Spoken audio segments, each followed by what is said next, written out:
It's time we ask ourselves if we still know the freedoms that were intended for us by the founding fathers.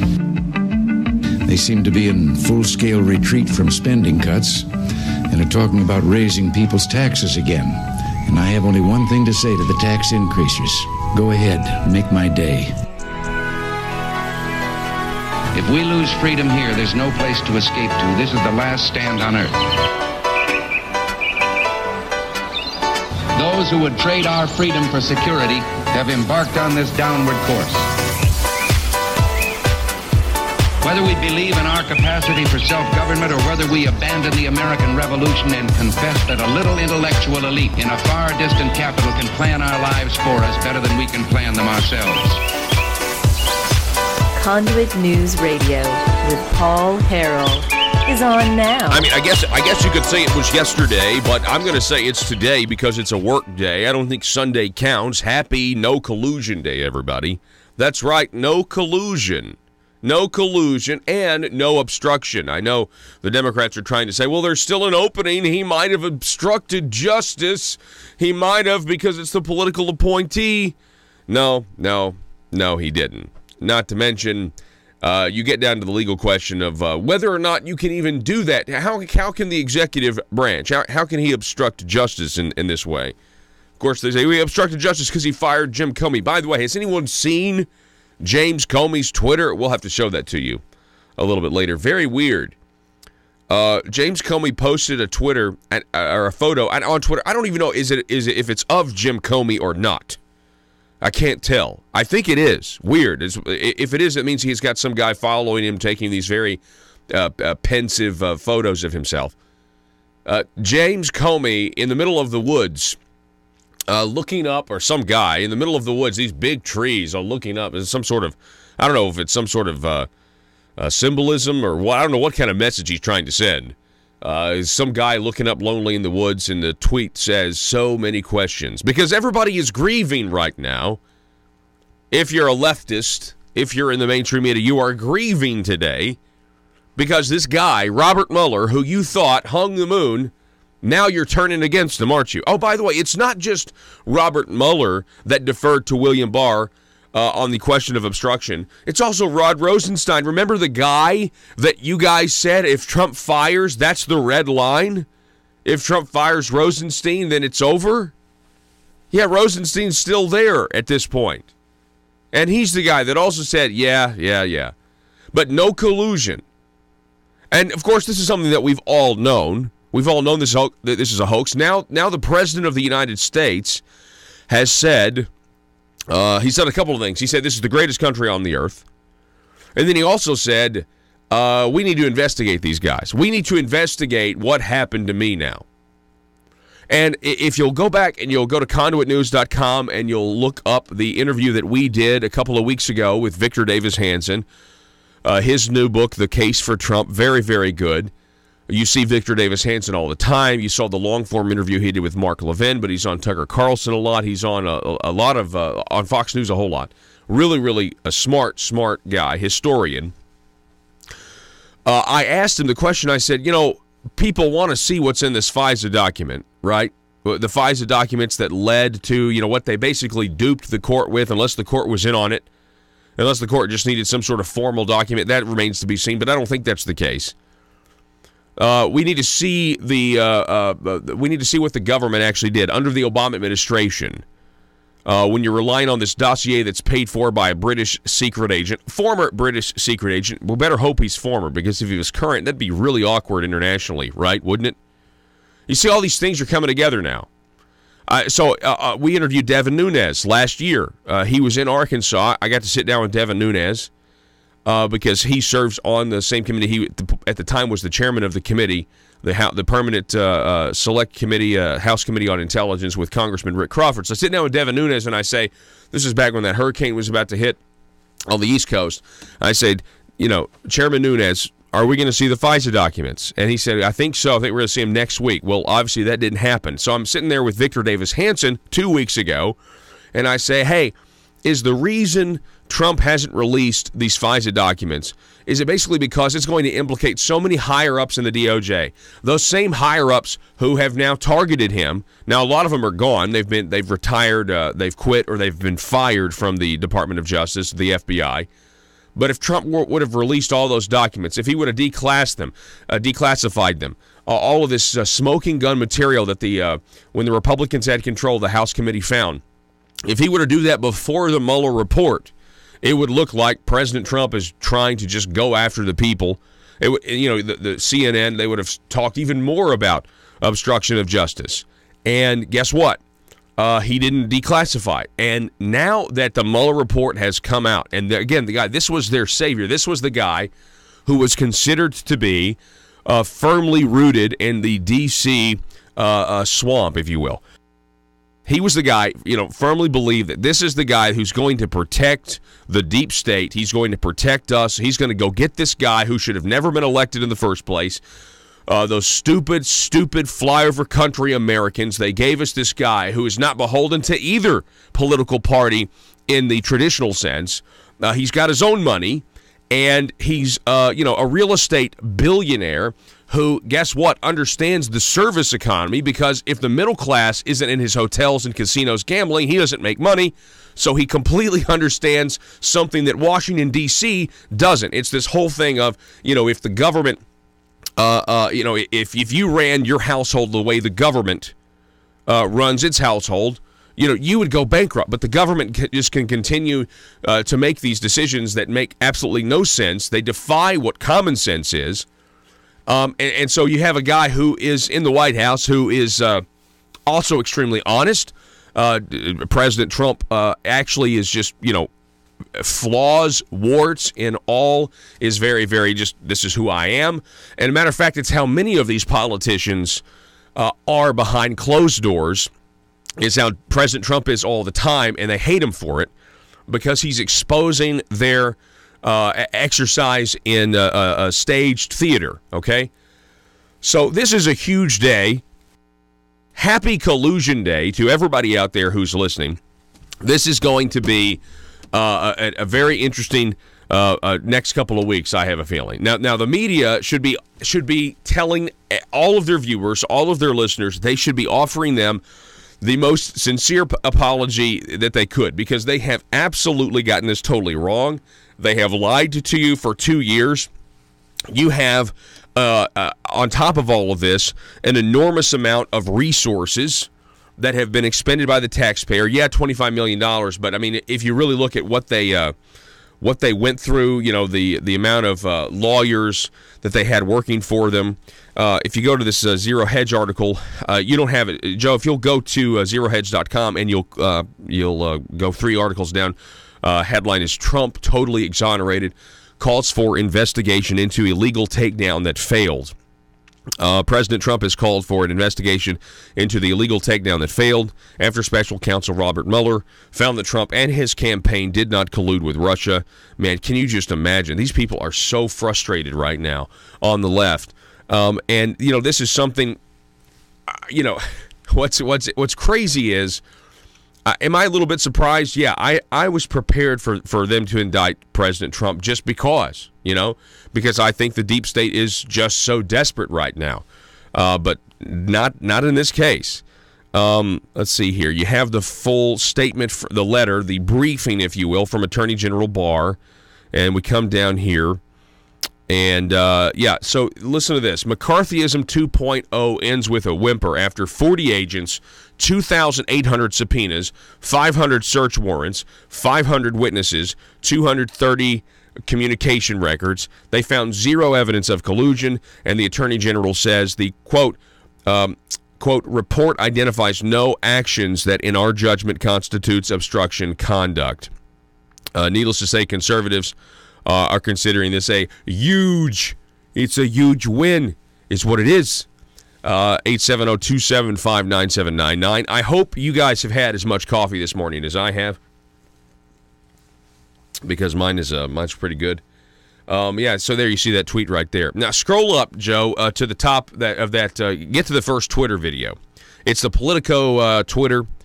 This is why you're right. Let's play that video right there. Here is President Donald Trump talking, really saying that we need to now investigate the people who committed.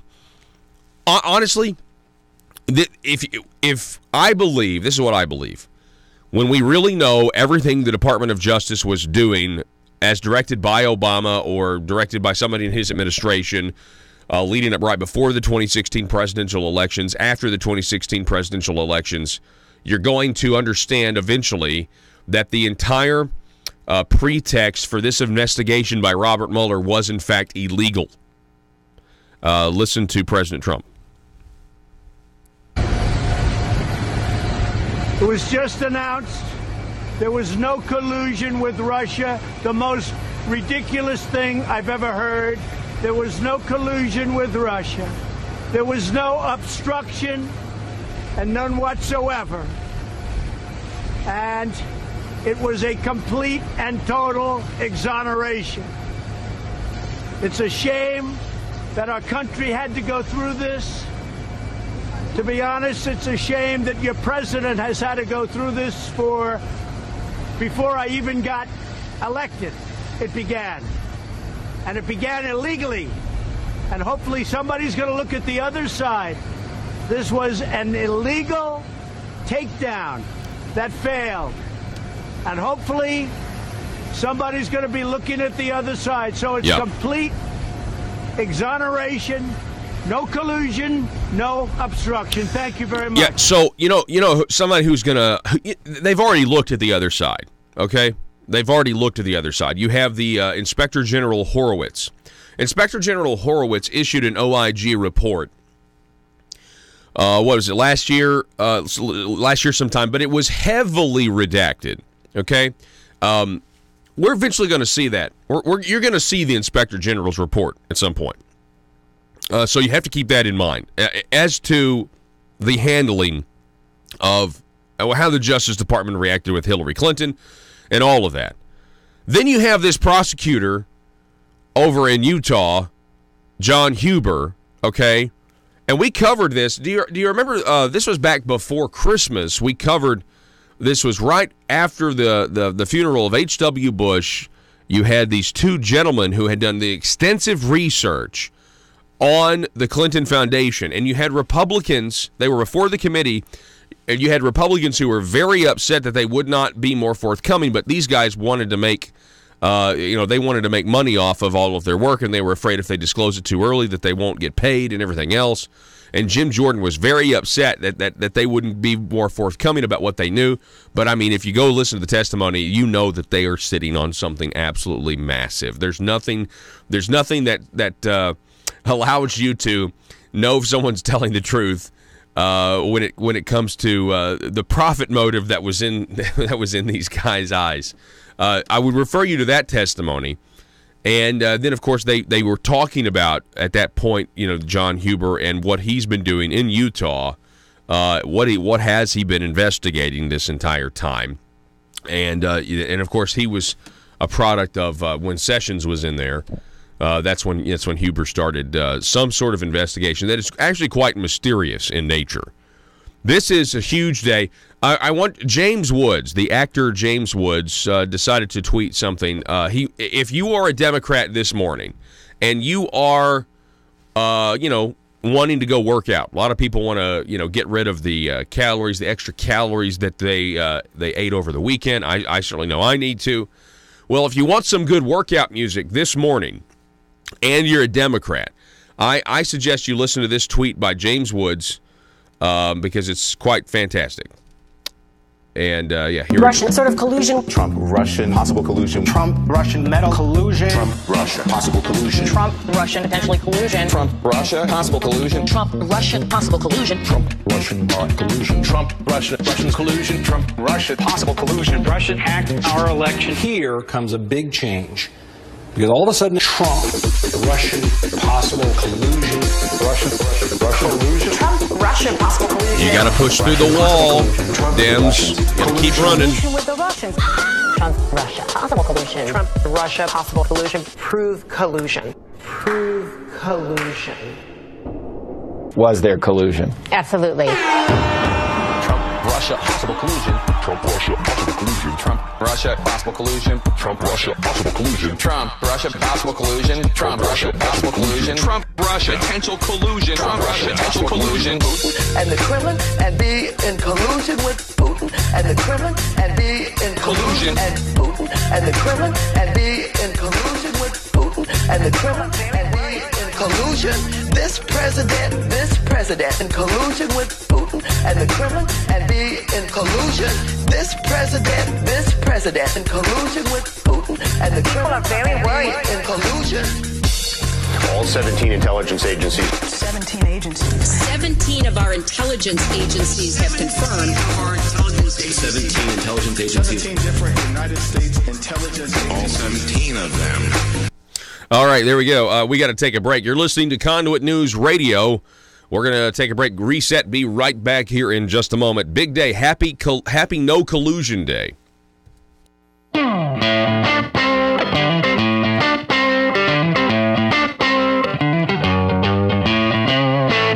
last interview of the day, Congressman Bruce Westerman is back with us. Congressman Bruce Westerman, thanks so much for being with us, sir. Good morning, Paul. It sounds like another Johnny Cash Friday. It certainly is. It certainly is. We've been having some fun. So, hey, I understand it is spring break, and I appreciate you spending some time with us. What's going on right now? Like, what's the mood right now in Washington, D.C.? I'm sure you're glad to be out of there. I'm very grateful to be out of there. Normally, we're in D.C. during Arkansas spring break, so I get to see a lot of folks who travel to D.C. for spring break. I do some night tours of the Capitol and visit, but this year they had it scheduled where we're out of D.C. The week of spring break, so I've been back in the district this week. And that is good. My kids are out of college, and one's still in high school. He's out, so I've got to spend a little bit of time with them, but I've been making...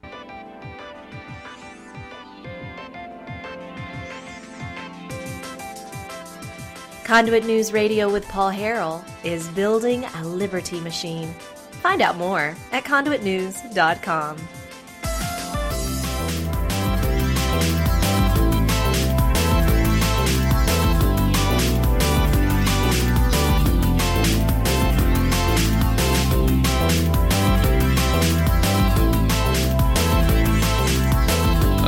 Dennis on Facebook, I proclaim this to be Slap Clapper Day. Slap Clapper Day. Okay, you're talking about James Clapper. Yeah, I can see that. Happy No Collusion Day to everybody out there. If you're just joining us, we've been talking about some of these headlines. Look at some of these headlines. Go over to the Newsbusters. MSNBC's tour on the Mueller report. This vindicates the president on collusion. This was actually said on MSNBC. I want you to think about this. Can you believe this? So even the mainstream media that's been lying to their viewers and listeners for 2 years, even they have to reflect the honesty of what's in this report. They're honestly reported on it, as best they can. Go ahead, Joe. Let's listen to this little gem over the weekend. I'm going to read you what it says here in this footnote because it's key. It says, in assessing potential conspiracy charges, the special counsel also considered whether members of the campaign coordinated with Russian election interference activities. The special counsel, this is key, defined coordination as an agreement, tacit or express, between the Trump campaign and the Russian government on election interference. And in that case, they did not find that coordination. They said there are several attempts by the Russian government to try to reach out to the Trump campaign, but it says despite multiple offers from Russian-affiliated individuals to assist the Trump campaign, the special counsel did not find that the Trump campaign or anyone associated with it conspired or coordinated with the Russian government in these efforts. So he's spelling out exactly what he is clearing them from. And he says tacitly or expressly they did not. That answers a big question because a lot of people thought perhaps there were signals. It wasn't expressed. But when the president, as a candidate, said, Russia, if you're listening, could that have been tacit? And Robert Mueller has weighed in and said that was not tacit. There was no coordination or conspiracy. So this vindicates the president on collusion? It does. So it would vindicate him on collusion. Now, you have to remember, collusion is a term that was laid out in the charge given to Special Counsel Robert Mueller when he got this assignment. But it's what not actually a criminal is the criminal punishment for colluding with the Russians? I mean, you know, what does that even mean, by the way? I mean, that's just the whole thing. This was just something. If this goes to show you anything, it shows you the power of the mainstream media to just create phrases and make you terrified of them, or make you think that if someone has done X, that it's a really, really bad thing. And even they can't even prove their own made-up crimes, right? They can't even prove. Again, Robert Mueller was supposed to be the deep state's savior, the Democrat Party savior. Robert Mueller was supposed to undo what you, the American people, did. Those people in Wisconsin, right? When Donald Trump won the popular vote in Wisconsin, when Donald Trump won the popular vote in Pennsylvania, when Donald Trump won the popular vote in Florida and Ohio and right here in Arkansas, and the electoral votes from the Electoral College of those states went to Donald Trump, Robert Mueller was supposed to undo this. He was supposed to undo the popular votes of Pennsylvania, Ohio, Florida, Wisconsin. That's what Robert Mueller was there to do. And the Democrats thought he was going to do it, and now there's some out there saying, well, I guess he was too weak. I guess Robert Mueller was too weak to actually do this. No, the question is, do you really care about the facts, the truth? Do you really care about justice? You know? And I don't think a lot of people on the left do. I think the ends justify the means. It's just like with Kavanaugh, right? Kavanaugh wasn't guilty of that stuff. They just didn't like that he was going to be on the Supreme Court, so they basically presume he's guilty. It's the same way with Trump. They don't like Trump, so he's got to be guilty of something, right?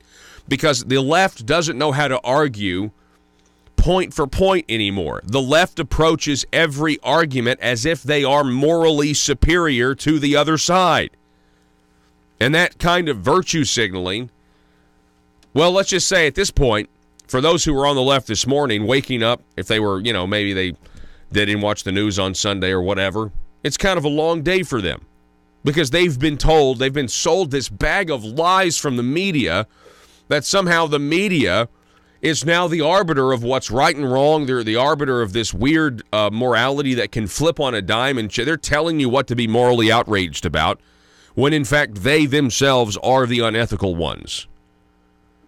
In many cases, not all, but in many cases. Then you have Maxine Waters here. My goodness. This is not the end of anything. Maxine Waters is saying that they still have a responsibility to conduct oversight. I mean, constitutionally that's true, but the country has been put through a lot here. I would expect the president's approval ratings to increase even more. Here's Axios. Can we show this headline before we go to break? Mueller investigation finds no Trump campaign conspiracy with Russia.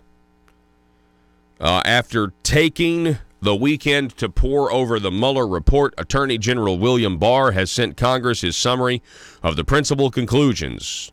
Bullet point 1, the investigation did not establish that members of the Trump campaign conspired or coordinated with the Russian government in its election interference activities. Bullet point number 2, on the question of obstruction of justice, Barr writes that while Mueller's report does not conclude that the president committed a crime, it also does not exonerate him. Barr says he and Deputy Attorney General Rod Rosenstein concluded that the evidence, quote, is not sufficient to establish that the president committed an obstruction of justice offense, noting that the government would have to prove such a case beyond a reasonable doubt. Oh, again, Rod Rosenstein is in on this too, right? You have Mueller and Rosenstein. Both are supposed to be, oh my gosh, if he fires Jeff Sessions and then he fires, because Rosenstein was the guy, right, who was in charge after Jeff Sessions recused himself. Rosenstein, oh, he's a guy. He's the man. He is a man of integrity. He's going to make sure this investigation is conducted the way it's supposed to be. We can trust Rosenstein and we can trust Mueller now that Sessions has recused himself. And now they don't get the result they want. And here we are. Yeah, that's what it is. I guess the Russian government got to Robert Mueller. That must be what has happened. There must have been some conspiracy for Russia to influence the investigation of Russian collusion. Back in just a moment.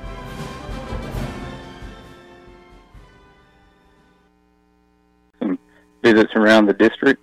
But, it's good for the American people when the Democratic-controlled House is adjourned and not in session.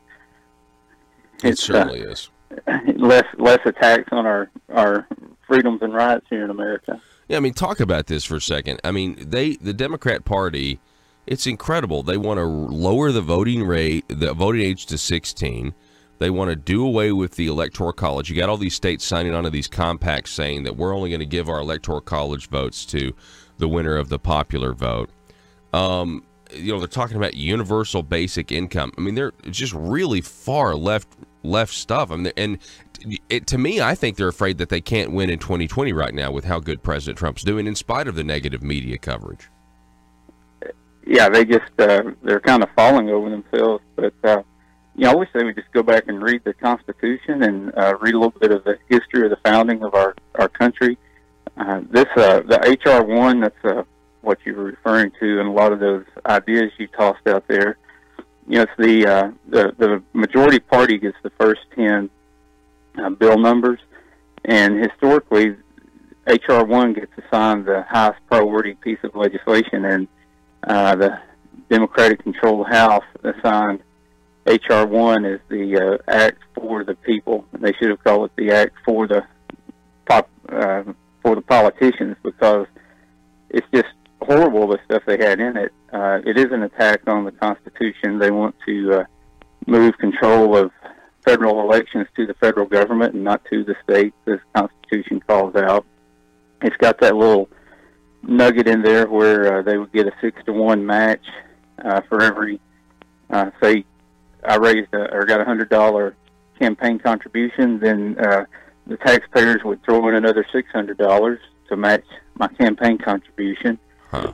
They tried to get the voting age to 16 in that bill. They want to do away with any kind of voter ID, and then the Electoral College stuff wasn't in there, but that's something they're pushing for as well. And I just can't imagine someone from a small state supporting that. It shows a total lack of understanding of the founding of our country and why we even have a Senate. Mm-hmm. The Senate is the voice of the minority, and it gives each state equal representation in Congress. I mean, if you're going to do away with the Electoral College, you might as well do away with the Senate.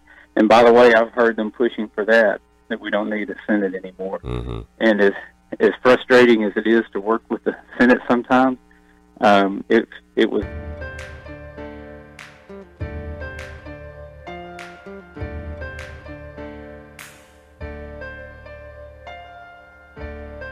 Bringing you your daily dose of truth. It's Conduit News Radio with Paul Harrell.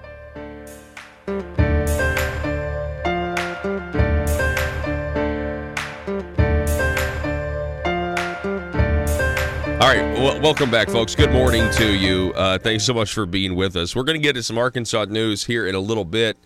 That they won't cut spending. They keep raising our taxes. It's pretty frustrating. But we're going to stick with this national news because it's No Collusion Day. So happy No Collusion Day once again, everybody out there. Some might argue it was yesterday, but, whatever. Let's make it a 2-day holiday, right? I want to welcome to the program. We have political analyst John Michael Chambers is on the line. He is an author of a book called Trump and the Resurrection of America. John, welcome, sir. How are you? I'm great. How are you? Good morning. Good morning. Now, I understand you were a talk radio host at one point. Way back in the day, yes, in Tampa Bay area. Wow. Well, that's fantastic. It's always good to have a fellow talker on the program. So, John, tell us about your book. Why'd you want to write this book, Trump and the Resurrection of America?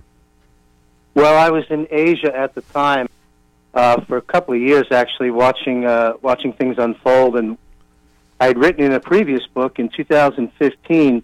There was a segment in there that stated that I believe the most unlikely person in our hour of need will arrive for the leadership we so desperately needed. And lo and behold, there I am in Thailand and watching President Trump come down the escalator After a couple of speeches, that was it. I came back to the States, wrote the book, and I covered 8 states on a book signing speaking tour discussing the issues. So the reason is this is our chance to resurrect America. We've been in a post-constitutional government to a greater or lesser extent for many years, and so I can't think of anything more important to do than this. So how do you think things have gone so far in this? President Trump, I feel like, has done a lot, and I think one of the reasons the left and the right, or the traditional Republican Democrat establishments, don't like him. We now know as Americans, I think it's undeniable that there is a deep state that exists, that is, that has contempt for the people in this country, specifically flyover country. If you don't, take that dogmatic view on the coastal elite subscribe to, So how's he doing so far? Well, I mean, truth be told, the first 2 years is probably unprecedented by any president prior to President Trump. The accomplishments are enormous. PromisesKept.com is an official Trump Washington website that lists his accomplishments by category. I think he's done a phenomenal job, and with every gun, if you will, pointed at him from the deep state and its operatives. You may recall when Trump was a candidate, he said, "Hey, look, I'm not running against these opponents. I'm running against the media." This has been the biggest problem. The deep state they control the media to a large extent. So he's accomplished an enormous amount, not just in the economy, but all across the board. It's oftentimes not reported. And yesterday, of course, big day, biggest political scandal in U.S. history. And the conclusion: no collusion, no obstruction, and now the pendulum has shifted. This is a major shift in the Trump presidency. Huge, and I think now it's his turn because we've had. I've interviewed Congressman Devin Nunes a couple weeks ago. Victor Davis Hanson was on, and this idea. When's he going to declassify all these FISA documents so we can actually see what was going on? And if he had done it before the Mueller report came out, it might have looked bad. There might have been bad optics there. But now I kind of feel like it's time. Let's show the American people what really happened. You're absolutely right. And I speak to a lot of people out in these public speeches and such, and people in this country, particularly these Trump supporters, have been saying that, why doesn't the president declassify? Well, you just nailed it. There is a plan, and it may have backfired. I believe now, not necessarily this morning, but we've entered a phase now in this battle, and the president is going to begin the declassification, FISA, and other documents he has. I mean, after all, he is the president.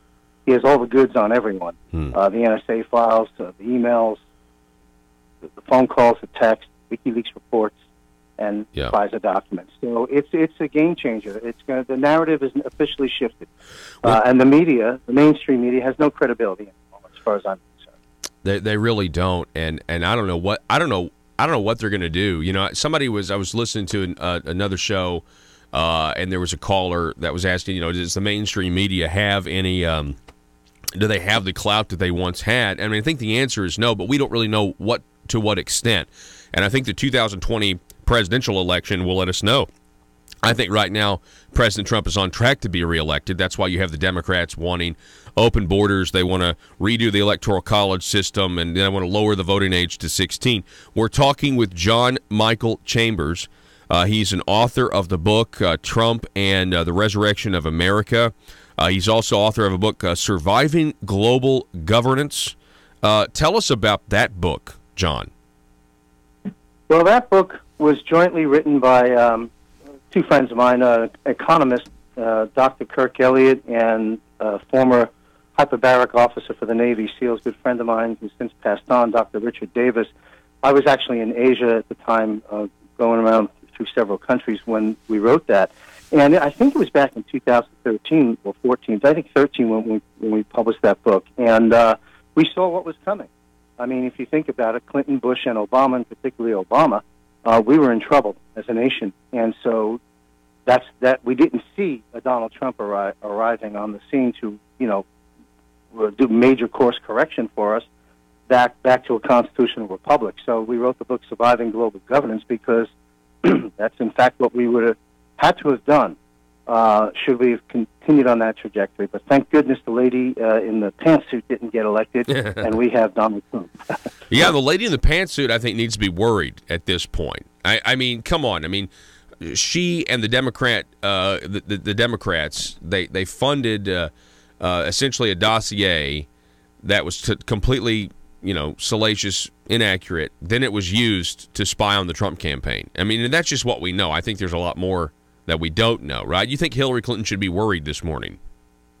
Oh, I think, quite honestly, regardless of the media optics, Clinton's, Obama, and a long list of names all across the globe, quite frankly, are running for the hills. They're panicking, which is why we see this absurd insanity narratives that we see in terms of the social platform, changing the votes to age 16, getting rid of the electoral college. They can't win fair and square, so they're trying to change the rules of the game.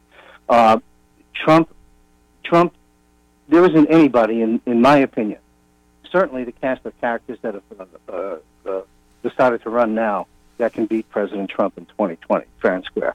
The deep state, and I call them, the deep state operatives, they're running for the hills.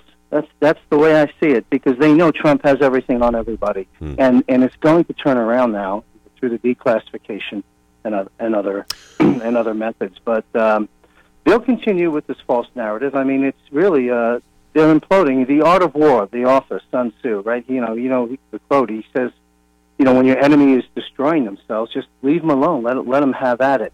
And that's pretty much what the president has done for the past 2 years. But now, in my view, he's going to go on the offense and pluck them off one by one, because he's used the term illegal yesterday at the airport in Palm Beach before he flew out when the Mueller report, when Barr released the statement. And so that's a very big, important term.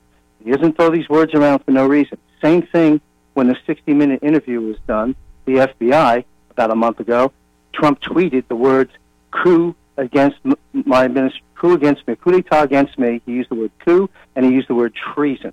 Now, you don't make a digital media footprint using those words as the President of the United States unless you intend to follow through. Trump is the rule of law president. Yes, to answer your question, Hillary Clinton definitely needs to be concerned. Yeah, we've got this Twitter right now up on our screen at conduitnews.com, facebook.com/conduitnews. It's the Twitter feed of James Comey. And yesterday he tweeted a photo of himself. I think that's him in a forest with really tall trees, looking up at the sky, and he's saying so many questions. And I'm pretty sure Lindsey Graham. I saw that Lindsey Graham retweeted that and said, "Yeah, we've got a lot of questions," meaning for you, James. So he's another one that needs to be worried, doesn't he? No question about it. Look, this illegal dossier, hoax, witch hunt, scam against this country and president has been fully exposed now, and this is the reason why they need to be worried, and especially call me the bad cop, because what you have here. Our president, Donald Trump, must take advantage of this opportunity and set a precedent so that something like this never happens again. You cannot escape justice, and I believe the hammer of justice is going to come down on a long, long list of people, and we'll be dealing with this for several years to come. But law and order will be restored, and lo and behold, along the way, the president just keeps accomplishing quite a bit of his Make America Great Again agenda. But yes. We've got a big mountain to climb. There's no question about it. We're talking with political analyst and author John Michael Chambers. He has an extensive resume. I see here that you have worked with Ron Paul in the past and the Save America Foundation. Do you think it's interesting? Ron Paul was really my first exposure to any sort of ideas of libertarianism, and I feel like that those ideas are becoming more and more popular. I know people are really down on the younger generation, the millennials in particular, but I think the generation after them, just Generation Z, I think they're understanding that liberty is very, very important. Have you seen those ideas that Ron Paul advocated? Really, he was in the wilderness a lot of times, screaming in the wilderness, but I think they're getting more traction. What do you think? Absolutely, and not on the complete libertarian agenda, but on the things, in my view, that particularly Ron Paul have been shouting from the rooftops for 3 decades. One, for example, is taking on the central bank system and the Federal Reserve funding money. I mean, Ron Paul's going to be dancing in his PJs soon because President Trump is going after the central bank and the and the Federal Reserve system. And there's enough of a footprint of President Trump's statements with regards to that if one looks deep enough. And I believe we're going to see the nationalization of the Fed at some point. H.R. 24 and H.R. 25 will be auditing the Fed on many different counts. I think Rand Paul is going to pick up the torch from Papa Paul and support President Trump with regards to at least the issue of the central banking system. So I think I did support Ron Paul and campaigned for liberty back in the day, and he certainly got my vote. But it's a new day. It's a Trump era. Everything has changed, and I'm very excited for the 2020 election because I believe Trump is unbeatable. The only concerns I have, of course, are these crazy bills before Congress, which are never going to pass, in my opinion, on the Electoral College and the age 16. But the system is rigged. I mean, there's software programs that are on the central servers that count our votes, and this is how Senator Hillary Clinton stole 17 primaries from Senator Sanders, and I write about that in my book, chapter called "Free and Fair Elections." And so there's some great concerns that I have that and all the other shenanigans with regards to rigging elections are still there. Mm-hmm. So this is a concern. See, the founding fathers said that votes need to be cast in private but counted in public. Mm-hmm. Well, the majority of our votes are now counted in secret. The secret vote count through computers. This is a very big problem. Do you think, again, we're talking with political analyst John Michael Chambers, do you think we're going to see anything between now and the 2020 elections concerning illegal immigrants and their voting habits that we're told are non-existent? But there was a commission that was formed, and they submitted, I think, recommendations, and then they disbanded. We haven't really heard anything, but I think this is a really huge scandal that nobody's really paying attention to. Well, it's a big issue, as you brought up, because as we know, the illegal aliens that do get to vote and how that happens is another whole dedicated program. But the fact that they vote, we know who they vote for. They vote for Democrats. So you keep that border open a few more years, you'll never see a Republican in Washington. There's 5 reasons, in my opinion, and I'll run through this very, very quickly, why the backlash that this president has received at the border as a candidate and as a sitting president. With these 5 things, not in any particular order. 1, those that come across vote for Democrats. 2, money is made at the border.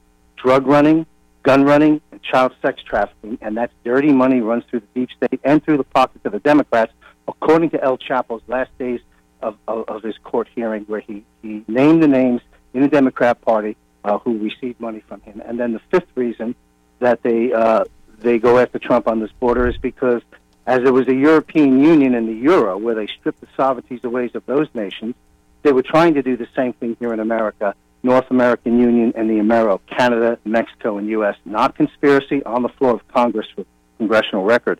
And so this is the reason. It has nothing to do with $5 billion. The money is there, and my take on it is the wall will be built. It will be finished. Mexico has already paid for it based on the trade and tariff negotiations already done by the president, and the wall's going to get built. As far as the illegal aliens coming in, they tried to say it wasn't that many people that voted. Nonsense. WikiLeaks released a report back in the day that it was 5 to 8 million estimated illegal aliens that voted. Wow. So, in my opinion, not only did Trump win like 3,000-something counties against Hillary's like 57 or whatever it was, not only did he crush her in the Electoral College, truth be told, he also probably won in a personal vote. I forget what it's called. Popular vote. Yeah, thank you. The popular vote. He probably won by quite a bit there too. If you take the illegal aliens out, you take the 200,000 dead people that voted, and the gerrymandering and all the other games that we've come to learn about in Broward County, Florida, that are going on. But look, all I know is Trump is my president. My name is John Michael Chambers. I love my president, and I support my president. So he gives me a reason not to. he's got my support 100%. John Michael Chambers, it's it's great to meet you again. Your book, Trump and the Resurrection of America. We put the Amazon link up there earlier. Go buy his book. John Michael Chambers, it's a pleasure to meet you, sir. Thank you, sir. Have a great program and enjoy the holiday. All right. The holiday he's referring to is No Collusion Day. Happy No Collusion Day, everybody. We've been talking about this Robert Mueller investigation. We've been talking about the letter that Attorney General Barr sent to Congress, and now, of course, it's everywhere, disseminated across media outlets all over the world. And you got to wonder. You got to wonder what else. What does this mean now? You know, a whole new chapter for the Trump presidency. It's almost like now, he's all of the stuff, the big changes, the big stuff maybe he wanted to do. Maybe he wanted to hold back on some of that because people would say, well, you're not the legitimate president anyway. The ones that are believing the lies. Well, now what are they going to say, right? I mean, we know the fringes, we know the left, we know the Maxine Waters. They're going to continue pushing on and actually alienating more and more voters, which are going to swing over to the Republican side of the ticket. We know that's going to happen at this point because they're not going to stop. But I think people in the middle, reasonable people, are like, okay, all right, moving on now. Now, this is the President of the United States. Also, I would remind you, he mentioned WikiLeaks and what WikiLeaks said about illegal aliens voting in America. WikiLeaks is on record saying, Julian Assange saying, that the Russian government was not the source of the Hillary Clinton emails. Now, even in that letter from Barr yesterday, they're still moving forward on the assumption that it was the Russians that hacked the DNC and hacked and got all their emails. The WikiLeaks says it was not the Russian government. I'm just saying there's still a discrepancy. Can you trust everything WikiLeaks says publicly? Not necessarily, but you certainly can trust their disclosures and the releases of the documents that they've put out there, because those are black and white and not in dispute. That's why people want, that's why people are after Julian Assange, because the stuff he's releasing is truthful, and they don't want it out. We're going to take a break. You're listening to Conduit News Radio. Good morning to you. Thanks for starting the beginning of your week with us here at the intersection of conservative ideas and reality. Back in just a moment. Russellville-based firearms manufacturer Omega are making clones of the most notable German firearms in the world. These delayed rotor-lock firearms have been and are currently used by law enforcement and military worldwide. At Omega, they manufacture their guns right here in Arkansas and produce the best reproduction in the marketplace that comes with a complete 5-year warranty. At Omega, they take firearm manufacturing seriously and offer discounts to active and retired law enforcement. Whether you're using Omega firearms to defend the public, defend your family, or for target practice, Omega has your back. For pricing, go to omega-guns.com. That's omega-guns.com. Are you a conservative-minded young person and want to let the world know about it? Are you tired of rolling your eyes as your professor regurgitates progressive, PC, neo-Marxist nonsense? Then you should interview on Conduit News Radio's Young Conservative segment and tell us about why you believe the way you do. Tell us how you came to be a conservative and what are your views on government. Now, if you're worried that your neo-Marxist professor may also be a right-wing talk radio listening masochist, then names can be changed to protect the innocent. It's the Conduit News Radio Conservative Future segment. To be interviewed, call 870-275-9799. That's 870-275-9799. If you're like me, you believe that small business is the heart of Arkansas's economic engine, and it should be viewed that way by the politicians in Little Rock. Conduit for Commerce also believes, like you and I believe, policies that achieve less regulation and lower taxation help small business in Arkansas thrive. Other policies like small, constitutionally consistent government and reducing citizen dependency on government keeps it from growing and expanding its influence on our daily lives. Conduit for Commerce works every day to educate the general public and legislators on these important priorities in the name of Arkansas small business. By the way, contributions to Conduit for Commerce are tax deductible. Log on now to conduitforcommerce.org and click on Contact Us on the right side of the page. That's conduitforcommerce.org. Go there now and learn the facts on protecting small business in Arkansas.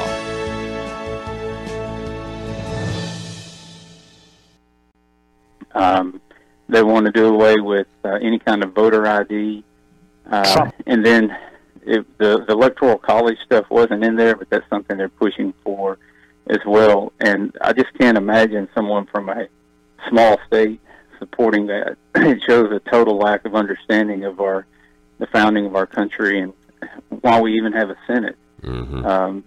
The Senate is the voice of the minority, and it gives each state equal representation in Congress. I mean, if you're going to do away with the Electoral College, you might as well do away with the Senate.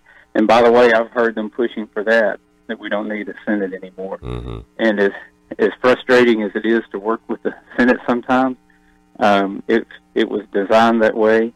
And, our two senators in Arkansas have just as much say and clout as the two senators from New York or the two senators from California. And same way, the two senators in Alaska have just as much say. So, determined to drain the swamp in Little Rock, it's Conduit News Radio with Paul Harrell.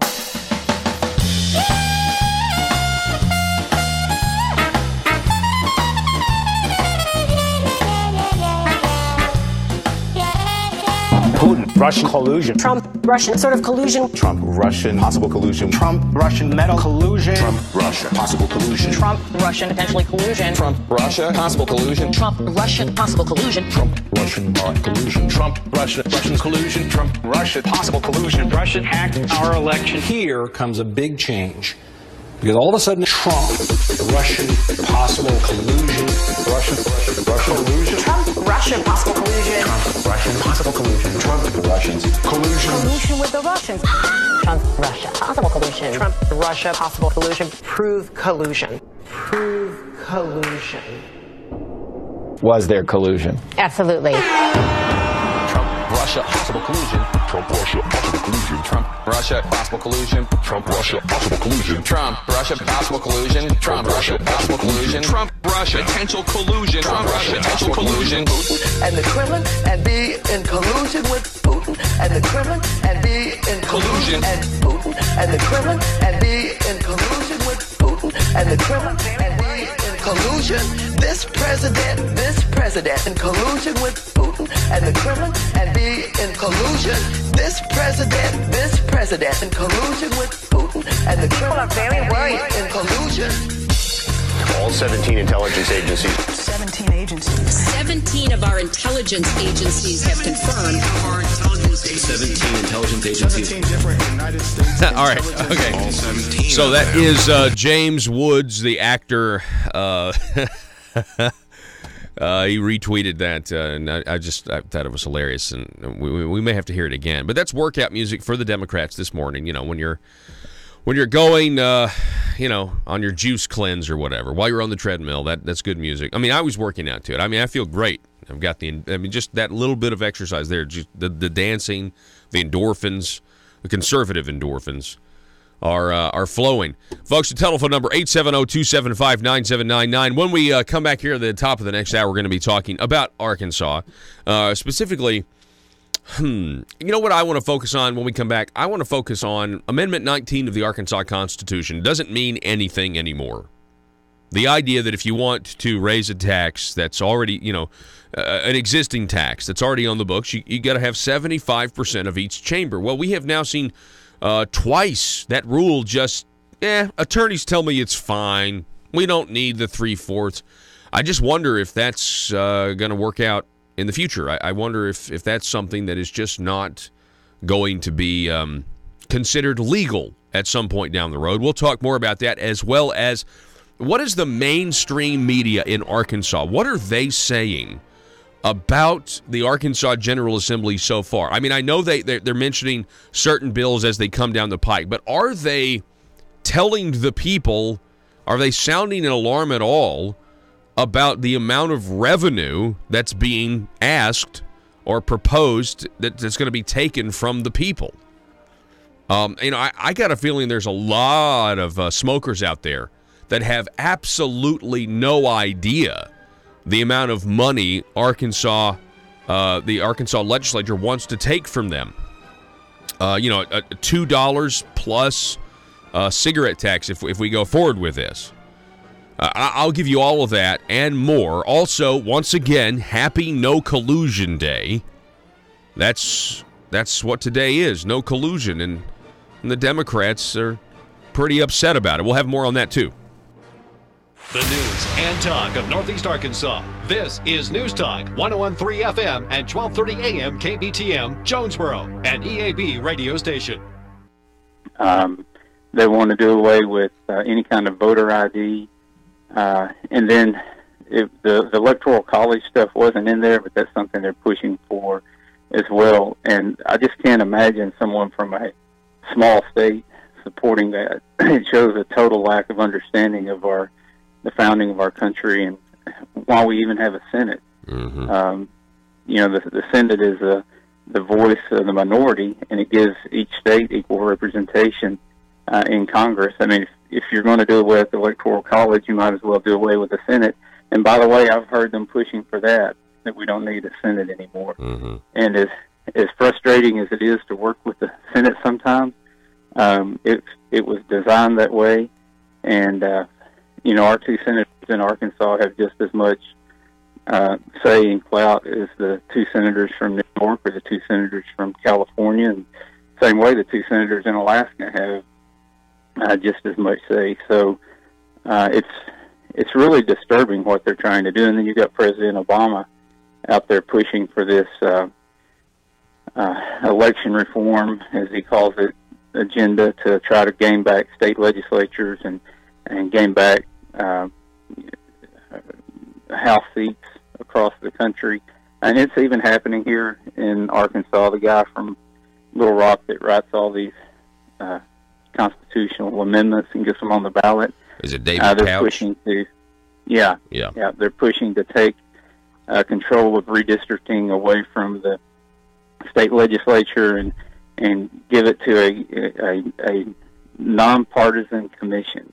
And there's no such thing as a nonpartisan commission.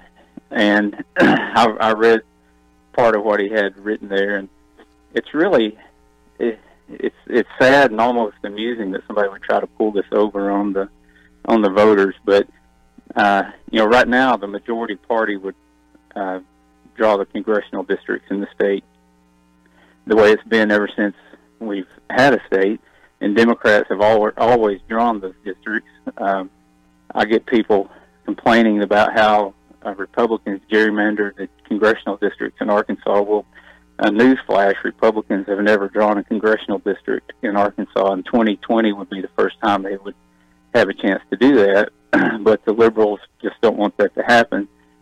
So the formula would be that the majority leader or the Speaker of the House and the minority leader would appoint someone to the commission. The majority leader and minority leader in the Senate would appoint someone to the commission. So here's your nonpartisan commission that's already got 4 partisan appointments to it, and it's and they're split equal. And then those 4 would determine the other members of the commission. And then if they couldn't come to an agreement, which guess what, they wouldn't be able to come to an agreement because you'd be split half Republican, half Democrat, then they draw the remaining names out of the hat. So where Democrats have no chance to draw the congressional districts right now without majorities in the state legislature, this would at least give them the chance to get a name drawn out of the hat and get the majority and try to draw the districts. But if you look at Arkansas, it would be really hard to draw a blue district in Arkansas. You would have to do some major gerrymandering to even do that with the way people are voting in Arkansas right now. So, and all of that's coming from Obama. He's pushing that across the country, trying to gain back state houses that were lost during his administration and trying to, under the name of nonpartisan, create these partisan congressional commissions. So it's more of the same. You can just about bet if the Democrats label something, the real meaning of it's just the opposite. Like the Affordable Care Act was anything but affordable. This For the People's Act has nothing to do with people. It's more about the politicians. Their Medicare for All not even come close to resembling Medicare. It would look a whole lot more like Medicaid. So that's the world we live in now. Mm-hmm. Man, and I'm really glad you brought up that point about what could potentially happen in Arkansas now that the Democrats are not going to get to write the districts or draw the districts after the census coming up. I remember 10 years ago when they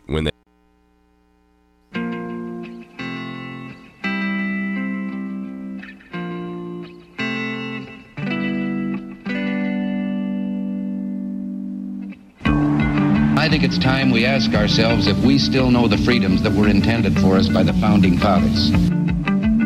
They seem to be in full-scale retreat from spending cuts and are talking about raising people's taxes again.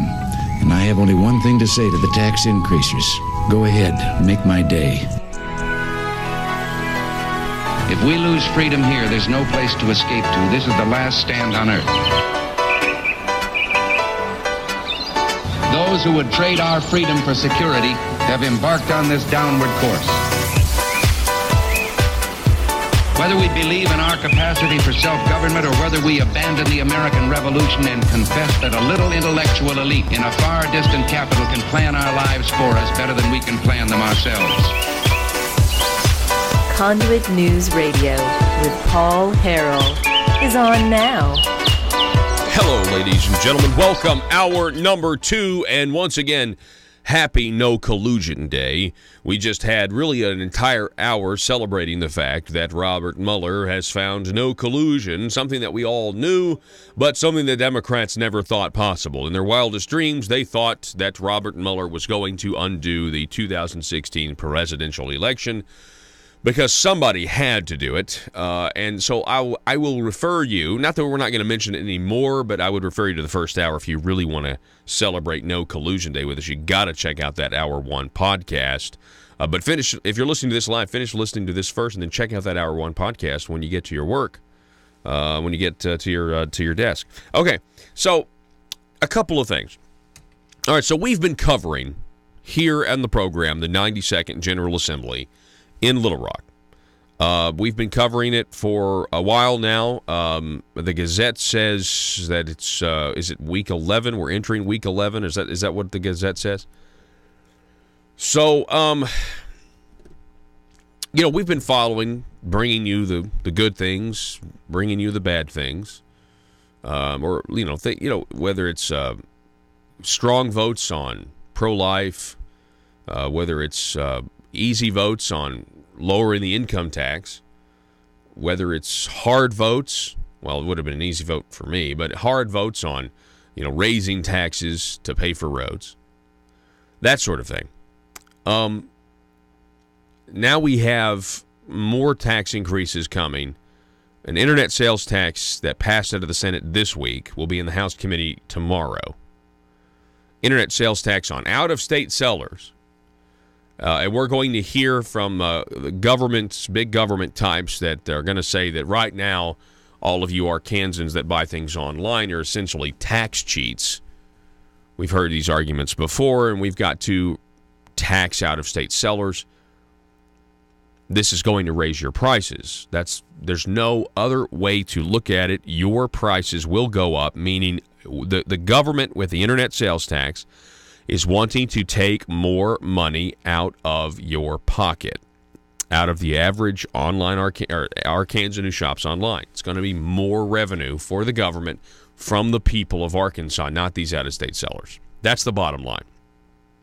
Then last week we had the earned income tax credit debate. We talked about that extensively for 2 straight days on the program, bringing you the audio from the Senate, both the committee and on the floor, where the Republicans and, a few Republicans and a lot of Democrats, all the Democrats, are voting for an earned income tax credit and wanting to raise $100 million on tax increases of vaping and cigarettes.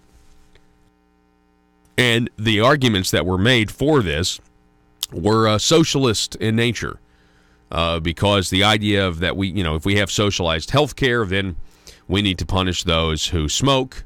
We're not quite yet to punishing those who eat bacon yet, but we're on the road to punishing those who eat bacon. There's no ifs, ands, or buts about it. Your argument is logically sound if the government, meaning the people, has to pay for each other's health care expenses. Then, smoking's bad. Well, we're going to demonize and we're going to tax you if you eat bacon, if you eat a donut. Sugar, sugar by a lot of people now, they think sugar is a metabolic poison. It's actually better for the outside of your body, your skin, than it is for your bloodstream. So why not tax people more for buying Twinkies and donuts and things like that? Because you can make the healthcare argument all day long. Anyway, so we told you about that last week too. You would think that somebody in the statewide media, now specifically the Arkansas Democrat-Gazette, would at least compile all of this together and write something about all of the tax increases that have happened so far and that are about to happen before the session is over. I want to remind everybody, the equation has yet to be calculated because we don't know what all is going to end up signed into law at this point. We don't know yet. But the definition of a tax cut is only realized if you understand the idea of tax burden and the idea of tax relief. You can lower a tax in one area. You can raise a tax in another area. At the end of the day, the only thing that matters are the people of Arkansas giving the government more money or less money or the same amount of money. Now, I don't know how that equation ends up, but I can tell you right now it's not looking good, even with the governor's numbers, which amount to legislative plagiarism, going back and trying to take the hit, the governor Mike Beebe, the Democrat Mike Beebe's grocery tax cut, that the final phase goes into effect this fiscal year.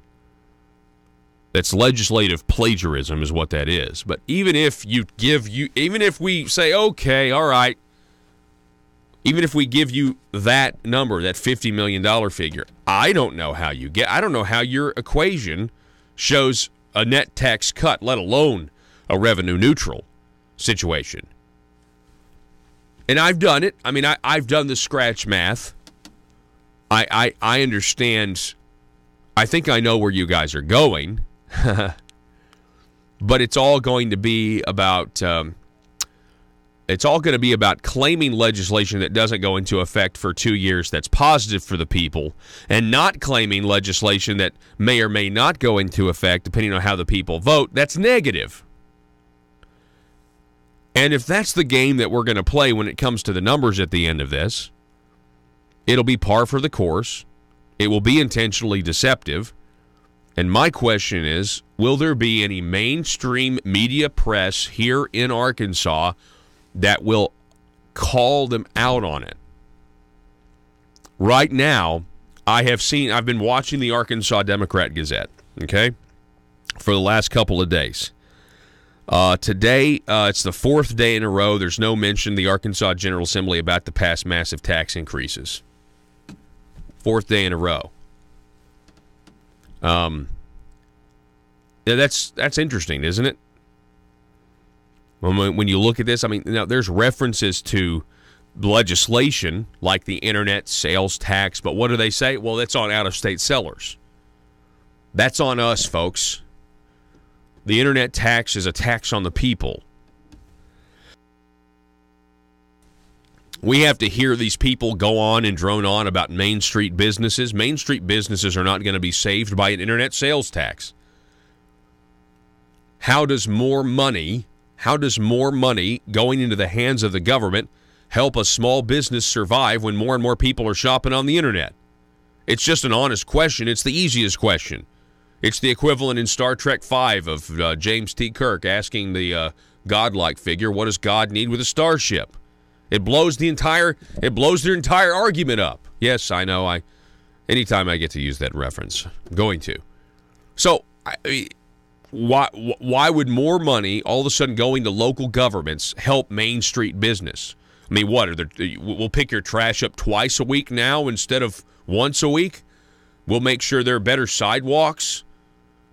The bottom line is, though, if you're shopping online right now, you're doing so most of the time, not because it's cheaper. Matter of fact, there are some things like, diapers. As somebody who is essentially, I feel like I'm drowning in diapers right now, poopy ones. Diapers, from what I can tell, are actually more expensive if I order them online versus not. So a lot of people are making online purchases for convenience reasons, not necessarily price reasons. Okay? So most people are going to continue to shop online if you tax them more or not. And yet they're going to go out there, as they already have, and make phony, bogus arguments saying that if we need an internet sales tax, it will, or if we pass an internet sales tax, it will somehow save our Main Street businesses. No, it won't.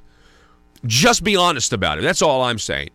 If you want to tax the people more, you want to tax these online sellers who are going to pass taxes on to the people of Arkansas, that's fine. I mean, it's not fine, but make that argument. But don't do it by using small businesses and Main Street businesses who are insecure, who are worried about going out of business.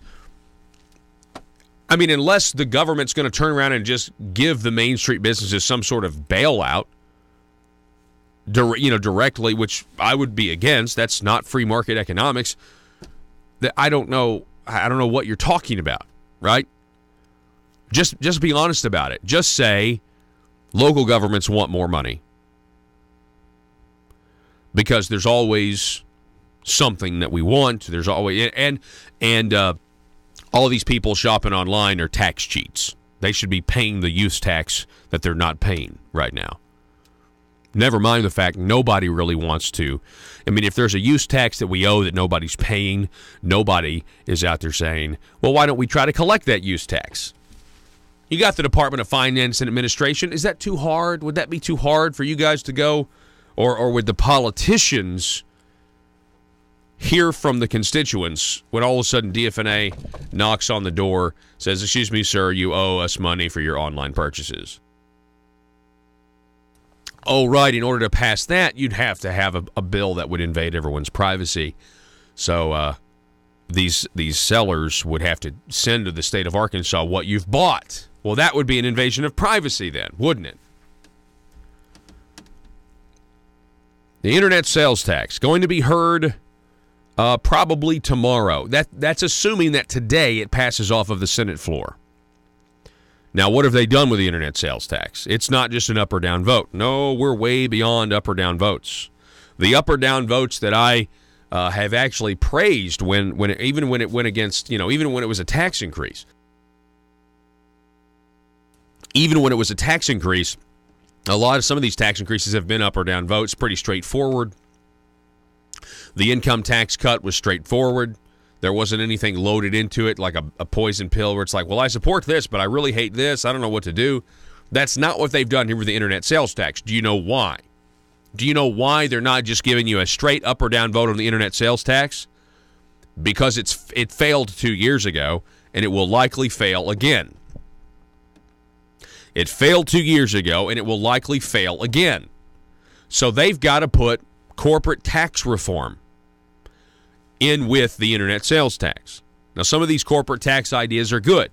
They've amended this bill, from what I can tell. And so they want to extend the net operating loss carryover, right? Originally, it was 20 years. I think now is it 10?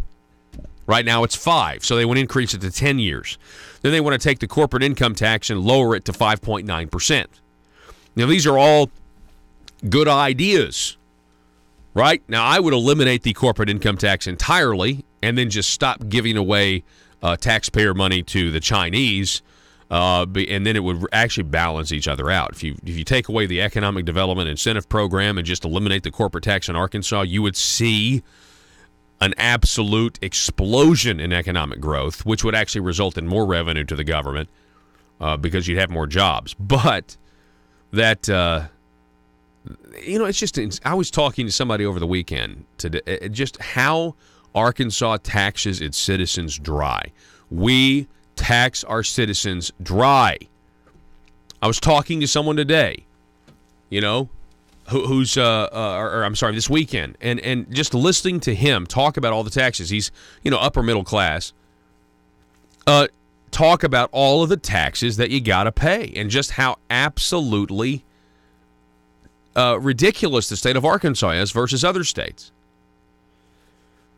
And it's really sad when you compare Arkansas to other states. When you look at that number, that almost $8,700, $7,800 per person it takes to run Arkansas's government, the states around us, it averages out to $4,000 a person. If you take Texas, it averages out. If you take Texas out of the equation, it averages out to $5,000 per person to run those governments around us, respectively. But we're almost at $8,000 a person, and we're also one of the poorest states in the country. And we will not. We don't want to address this problem. Instead, we're talking about earned income tax credits and taxing people's online purchases more. And we won't just give it a straight up or down vote. We got to lump all this good stuff in there that a lot of people might be for. You see what they've done here? This, at the end of the session, with the internet sales tax that's already baked into the governor's budget, this is the veterans tax cut / digital downloads tax, candy and soda tax increase 2.0. You had people committed to voting for something good, like veterans income tax cuts for retirement benefits, just like you have people probably committed to voting for corporate tax reform, but then you lump on into the bill tax increases, like the internet sales tax or like tax increases on candy and soda and a brand new digital downloads tax, meaning if you download a ringtone in Arkansas, you're taxed on it. I actually think you're also taxed for your Netflix subscription and things like that. And so now you've got conservatives who understandably would be conflicted by all this. At the end of the day, how much more money, and I wish the governor would publish the numbers. Talk Business and Politics. Go to Talk Business and Politics, Joe. Let's scroll down here to taxes in the GOP. This is from last week. The governor said he's not opposed to the increase in taxes on the tobacco and tobacco-related products. Skipping down, let's see. You're looking at tax reductions, he said. You're looking at tax reductions throughout the session. Sure, we had the $95 million package that raised the gas tax 3 cents per gallon. Oh, by the way, that is an interesting public statement. Because you would think if you read that sentence that we raised the existing tax on gasoline 3 cents a gallon, but we didn't, did we? We created a new wholesale tax to get around the Amendment 19 to our Arkansas Constitution. And yet the governor here is publicly saying and describing the tax, disseminating the tax as just a 3 cents per gallon tax at the pump. That's interesting. Huh. Okay, you're looking at tax reductions throughout this session. Sure, we had the $95 million package that raised the gas tax 3 cents per gallon. That is, and what I said from the beginning, that's the maximum I would support. And you balance that with the other tax cuts we have. Quote, these are net tax reductions we're giving in relief to the people of Arkansas. All right, so I'd like to see the numbers right now. I'd like for them to be public. From what we've passed so far, I want to see. And by the way, they have rewritten this internet sales tax bill to be slightly different than what it was 2 years ago. The people they're going after, the partners with Amazon, we're talking a lot more than $30 million. Originally, it was only going to be $30 million more in revenue. It's going to be much more than that now. And so depending on what the government, you know whatever the government says it's going to be in this political climate, the revenue generated from an internet sales tax, you know it's going to be vastly more than whatever they give you. Let's try to get to that actual number. I would hope members of the Senate, I would hope members of the committee in the House, if it gets past the Senate, would ask and try to get to the bottom of exactly how much revenue this is going to generate, because that would be good for the record. We're going to take a break. Back in a minute.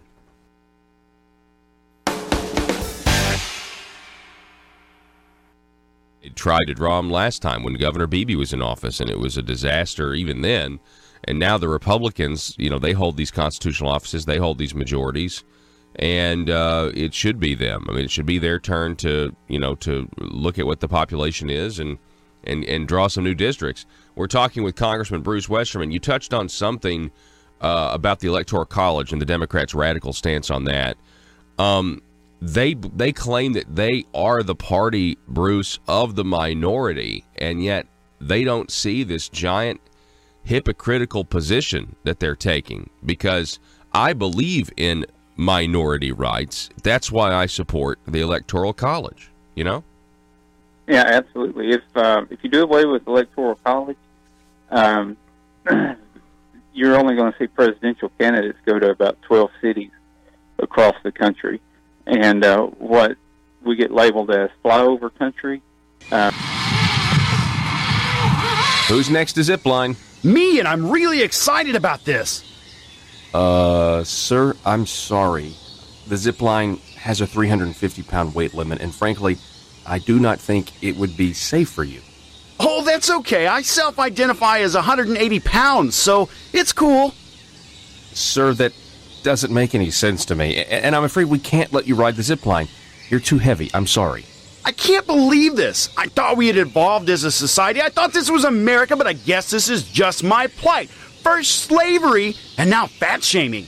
Sir, again, I'm really sorry. You listen to me. If you don't let me ride, not only will I sue this company for discrimination, I will sue you for damages, because right now my feelings are so hurt, and I feel embarrassed because I'm holding up the line. Wouldn't be the first time. Watch it, mister. Look, okay, I'm sorry. I just don't think it would be safe for you. You don't understand. I self-identify as skinny, so you have to let me ride the zip line. The Constitution says so. I get to define my own reality. Okay, fine, whatever. Ride the zip line. Mike, let this man ride the zip line. Thank you. Now watch as my self-identity trumps your bigotry. See you on the other side, racist. Here I go!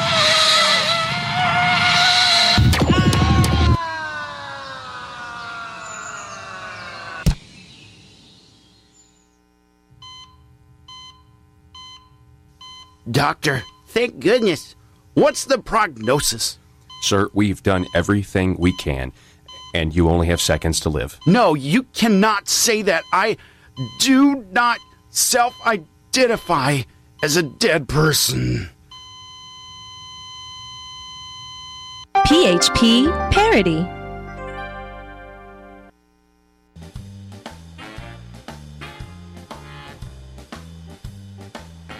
Exposing the truth and everything the Marble Palace establishment keep trying to cover up. It's Conduit News Radio with Paul Harrell. All right. A good thread here on the Facebook page right now. Bill writes, I'm already paying internet sales tax. Anyone using Amazon does. Jackie correctly says that's because Amazon volunteered to collect Arkansas sales tax. And so this has already happened. Amazon said, hey, we'll just do this, for other states that want it. That we're talking about, we're talking about other people. We're talking about, from what I can tell, there are what is the phrase that is used if you partner with Amazon, because if you buy something directly from Amazon, right, Amazon's remitting the sales tax to Arkansas. I don't think that's necessarily the case if you are an affiliate that's happened to be listening. You can buy stuff on Amazon when you're not actually buying from Amazon. You're buying somewhere else. So and then it's not just all online businesses done through Amazon. I mean, a vast majority of it is, but it's not just all Amazon. There's other online retailers as well. This will fundamentally raise your prices. This is more money from the people of Arkansas to the government. And We got people saying that what the Arkansas legislature is doing right now is going to deliver a net tax decrease. The governor himself saying this. We'll have more on this when we come back. Also, happy Collusion Day. Oh, I'm sorry, happy No Collusion Day. That's right. All you Democrats out there. If you're listening to this program, you are a masochist, especially this morning because you're trusted Robert Mueller and Rod Rosenstein, right? They agree. Trump and his campaign did not collude with the Russians to influence the outcome of the 2016 elections. We would really be flyover country then. People would just forget about the heart of America if we did away with the Electoral College, and we would be very much underrepresented if that happened. Already the administration controls where infrastructure dollars are spent. Mm-hmm. So you get a president elected by the Electoral College or by the popular vote. Where do you think they're going to direct all the infrastructure money? Yeah. It's going to go to cities and urban areas. Our founders toiled over this on how to give states representation and also give the popular vote representation, and that's how they came up with two branches two houses in the legislative branch, the Senate and the House, and the Electoral College is based off of how many senators and House members you've got. Let me ask you this: have you seen? I know this is a random question, but it'll make sense. Have you ever seen those movies, The Hunger Games? Yeah, I have. Okay. How you have got me watching those. Okay, so you have these different districts, and the first district is the most well-developed infrastructure-wise, and the further you get out, the poorer it gets. You get rid of the Electoral College, because that's based on population too. You get rid of Electoral College, and you're essentially we've got the Hunger Games at that point in terms of the way the districts are set up. Those places that are sparsely populated have no voice. Right. Yep. I'm not saying we're going to start killing everybody in Olympic Games or anything, Bruce. I'm not saying that, but I'm just saying, that was when I watched those movies, and I was forced to watch them. When I watched those movies, that's the first thing that struck me was, how the further you get away from the centralized power, the less the centralized power cares about those, because they don't have to care about those. There's a pretty good parallel illustration going on in our country right now, but at least we have the representation spread out across the country where states have an equal voice in the Senate, and it really bothers me. I've heard people in Arkansas say how unfair the Electoral College is, which shows a total lack of understanding about our country. We might as well go to a parliamentary style of government if we go to the Electoral College and just have a parliament that meets, and you could let the parliament select the prime minister or the president or whatever you want to call it. Mm-hmm. But it's a total undermining of the foundations of our country when you start talking about doing away with the Electoral College. Is there the feeling? I know this is what.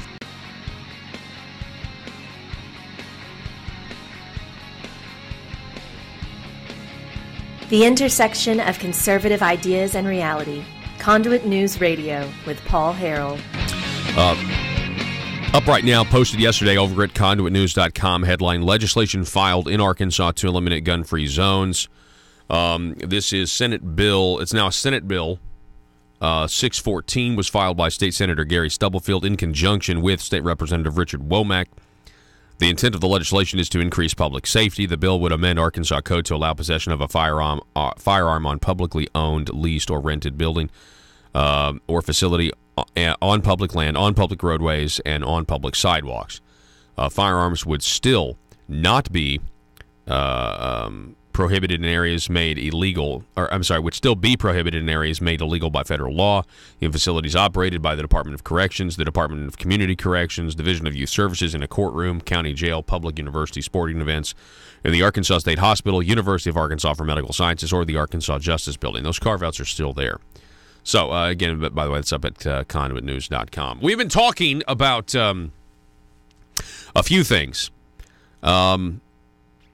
Oh, this other headline here. John Moritz, 2 Democrats in the state are now pushing for a red flag bill. This is just a little Second Amendment update for you. Some Republicans leery of Senator's gun proposal. Arkansas Senate Democrats last week filed a legislation to create a new type of judicial order that would allow firearms to be confiscated from people deemed imminently dangerous.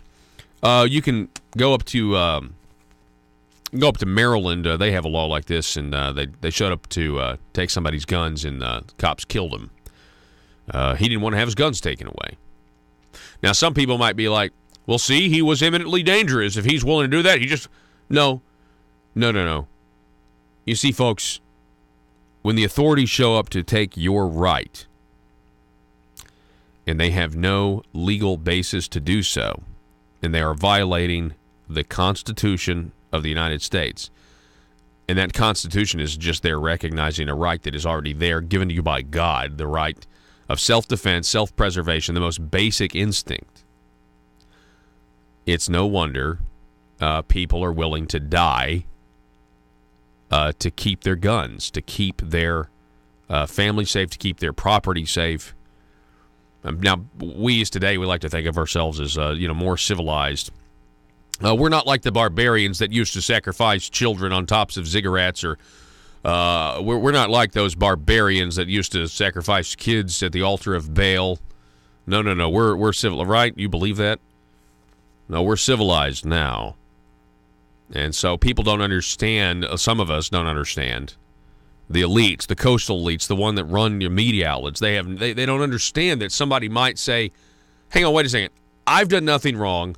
Where's your warrant? What am I charged with? Why am I being presumed guilty instead of innocent? And you're coming up here to take my guns?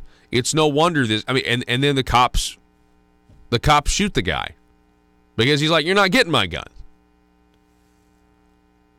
You know? I mean, this is it's pretty frustrating. Anyway, the Democrats in Arkansas, they're wanting to put this red flag law out. Now, they have been welcomed by the governor, the Republican governor, who said he was open to red flag laws last year. Obviously, this was after he fended off a Republican primary challenger in one election. He's open to red flag laws. No, I guess that wasn't. It was after the primary and before the election. So they went back to the center then. Democrat Greg Leding, according to Moritz, said drafts of the bill have been reviewed by the governor's staff, leading to some changes. He said he did not know whether the governor had read the bill drafts. I am hopeful that it would have the governor's support, Leding said. J.R. Davis, a spokesman for the governor, said Hutchinson has not seen any drafts of legislation, quote, that would adequately protect due process, end quote, for people accused of being a danger to themselves or others. Davis said he did not know whether Hutchinson had read SB 621. So you have Greg Leding here, Senator Leding, the Democrat, saying, I hope the governor would support the legislation because essentially the governor said he would support red flag laws, or he was open to them. J.R. Davis is putting the brakes on, saying, no, whoa. The governor hasn't seen any legislation that would adequately protect due process. Here's the question. Can you have a red flag law that protects due process? And the answer is no, you can't. I've seen some of these big government Republicans say, well, red flag laws are coming whether you like them or not. Red flag laws are imminent, so while Republicans are in control, you better let us write them, because if the Democrats write them, they'll be more stringent. No, and no. What's unconstitutional is unconstitutional. These people think that red flag laws that are imminent, are the same people that just... Do they understand what's happening in this country right now? Right now in this country, the political elites are being rejected.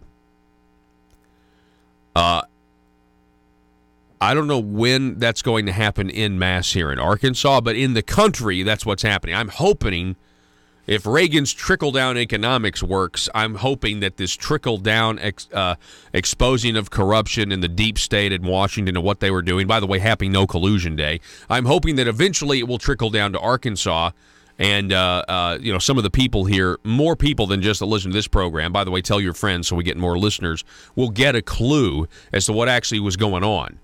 We have massive tax increases coming. They have cut income taxes, but they've raised your gas taxes. They've got a wholesale tax on gasoline. They've got a half-cent sales tax where they want to, they don't want to let it sunset. They're going to ask you to vote to keep it where it is instead of allowing it to sunset. That's a new tax. They got the internet tax coming. They got $100 million in cigarette taxes coming that they say are going to offset, which the numbers are gimmickry. If you look at the financial impact statement of Senator Jim Hendren, it doesn't make sense to me, but it's going to be sold as making perfect sense. An earned income tax credit welfare program from a Republican and Republicans and all the Democrats. It's 2013 deja vu all over again, except we had a Democrat governor then. Now we have a Republican governor, so why is it deja vu? Well, I don't know. You figure that one out. I don't know. I'm clueless. The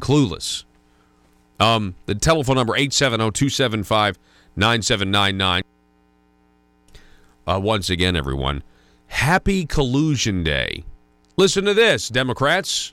Russian sort of collusion. Workout Russian, music. possible collusion. Trump, Workout Russian music. metal collusion. Trump, Russia, possible collusion. Trump, Russian, potentially collusion. No collusion Russia, day. possible collusion. Trump, Russian, Have possible a good collusion. one. Trump, Russian, collusion. Trump, Russia, Russian collusion. Trump, Russia, possible collusion. Russia hacked our election. Here comes a big change.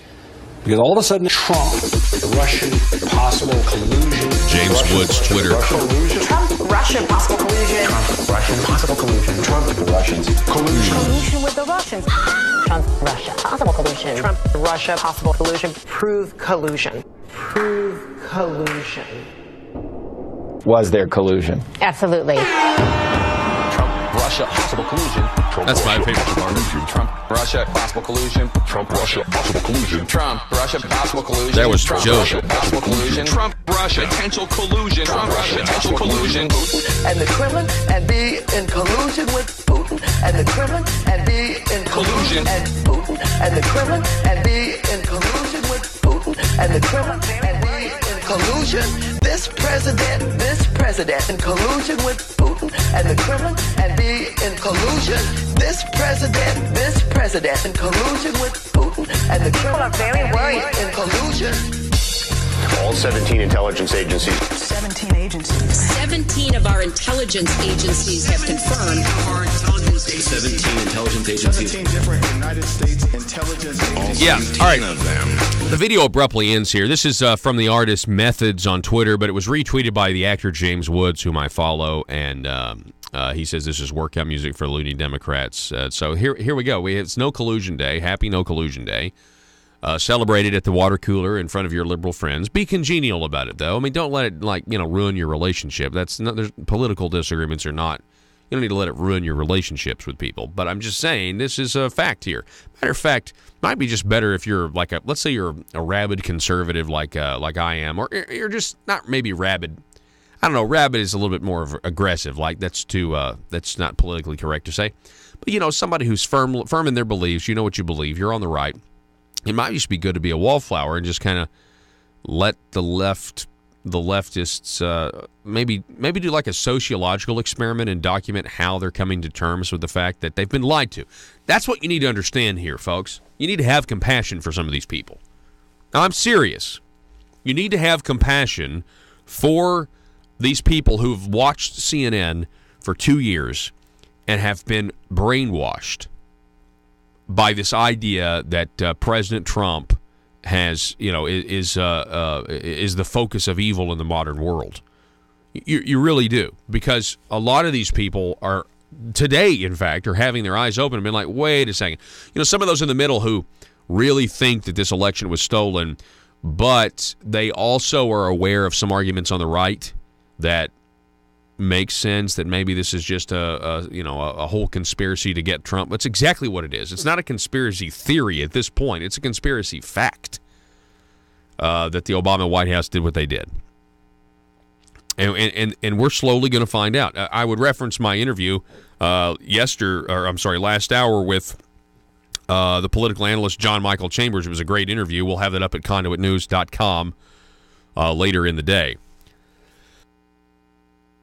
Okay, so let's talk about the Constitution. Specifically, let's talk about the Arkansas Constitution, okay? So our elected officials here in Arkansas, they swear an oath to defend or to protect the Arkansas Constitution as well as the United States Constitution. Okay, so one of the amendments in the Arkansas Constitution is Amendment 19, and it's a really good one. It's a really good one. Matter of fact, for those who want to grow government by raising more money from you, it's very, very inconvenient for them. So Amendment 19 to the Arkansas Constitution puts restrictions on the government and its power to tax and to spend. It actually shows you that at one time there were people in Arkansas who had a philosophy that was pretty conservative in terms of limiting the government's authority. Amendment 19 requires for 3/4 or 75% of the chamber, each chamber, the House and the Senate, to agree whether to spend money or whether to raise taxes on existing taxes or lower taxes on existing taxes, right? So, for example, the last 5 times the cigarette tax in Arkansas was voted on, it required 3/4 or 75% approval from both chambers of the legislature. So the earned income tax credit / $100 million increase in tobacco, or $100 million tax increase for tobacco and vaping. You would think, because you're taxing tobacco, that it would be raising an existing tax, and you would need 75%. That's what the Constitution says. But attorneys working for the legislature have informed politicians, and really it's the politicians that have asked how they can tax the people more without Amendment 19 coming into play. They said, well, you could create a new wholesale tax on the same product that's already taxed differently, and that would get around Amendment 19. Now, they cite a court precedent for this, a Supreme Court precedent, but they should look into the deep magic a little further. Yes, I got a Star Trek reference in, and I got a C.S. Lewis, Lion, the Witch, and the Wardrobe reference in the same show. It's not every day. If she had looked further into the deep magic, she would have seen the stone table would crack. Okay. If they would look further into that decision, they might come to a different conclusion. That's all I'm saying. At some point, you have to ask yourself the question, is Amendment 19 to the Arkansas Constitution meaningless? Clearly, it can't be meaningless because it's the law. It's in the Arkansas Constitution. It's there. The intent of the law is there. And what Senator Jim Hendren and what Governor Asa Hutchinson are doing are violating the intent of the Constitution of the great state of Arkansas. When we spend money, we have to have 75% of each chamber. When we raise or lower an existing tax, we have to have 75% of each chamber. Now, they've already done this once. They did it with the gas tax, okay? They raised your gas taxes. Publicly, they said it's only 3 cents a gallon, leading you to think they are raising the existing tax. And I've talked to several people who just read the newspaper. They don't listen to this show because they're doing their own radio shows in the rooms next door to me, and they think that it was just an increase of the existing tax. But that's not what happened, because they didn't get the 3/4, and they were told they didn't need the 3/4. They created a new wholesale tax on gasoline because the attorney said this will allow you to maneuver around the Arkansas Constitution. It's a loophole, they think. And now, after that passed, and again, go to the Talk Business and Politics. I want you to understand something here. Governor Asa Hutchinson last week on Talk Business and Politics highlight this. when he says you're looking at tax reductions throughout this session. Sure, we had the $95 million package that raised the gas tax 3 cents per gallon. No, it ends up raising it 3 cents a gallon if the wholesale tax is what you say it is, meaning corporations don't pay taxes, people do. So if you tax a product at the wholesale, it translates to 3 cents at the pump, but it's not. But see, what you're saying is you're selling it as like you're raising an existing tax. This was a way to get around the Constitution of the state of Arkansas. I just want to be clear. I want you to understand what they're doing down there. And the reason they're allowed to do it is because most people are not aware of what they're doing in Little Rock in your name. So that already passed. And now last week we have the earned income tax credit paired with the tobacco and vaping tax increases, 65% vape tax increase, going to put vape shops out of business, going to make them fire employees if they can stay in business. And then raising the cigarette tax $1.20 a pack, up $1.20 a pack from what it is now. It's going to be well over $2 a pack. Missouri is 17 cents a pack. What do you think people in Mountain Home, Arkansas are going to do? Right? What do you think people who are 20 minutes from the Louisiana border are going to do? So you would think, okay, they're raising that tax. It's a cigarette tax. The last 5 times they've raised a cigarette tax, they had to have 75%. Not any longer, because the governor's nephew, President Pro Temp of the Senate, Senator Jim Hendren, says, nope, we don't have to worry about Amendment 19. We can just create a new wholesale tax. We'll call it a wholesale tax or an inventory tax, whatever they want to call it. It's a new tax on the same product we're already taxing. And we can do this. So the question is, what is the point of Amendment 19 to the Arkansas Constitution, legally speaking? What is the point of it? This administration, this family, has figured out 3 times now how to get around Amendment 19 of the Arkansas Constitution here in Arkansas. Whether it's raising a tax or whether it has to do with spending money, they have found a way to circumvent the Arkansas Constitution for their larger government goals. And I just want to draw attention to it. I want to draw attention to it because it's not right, folks. It's not right.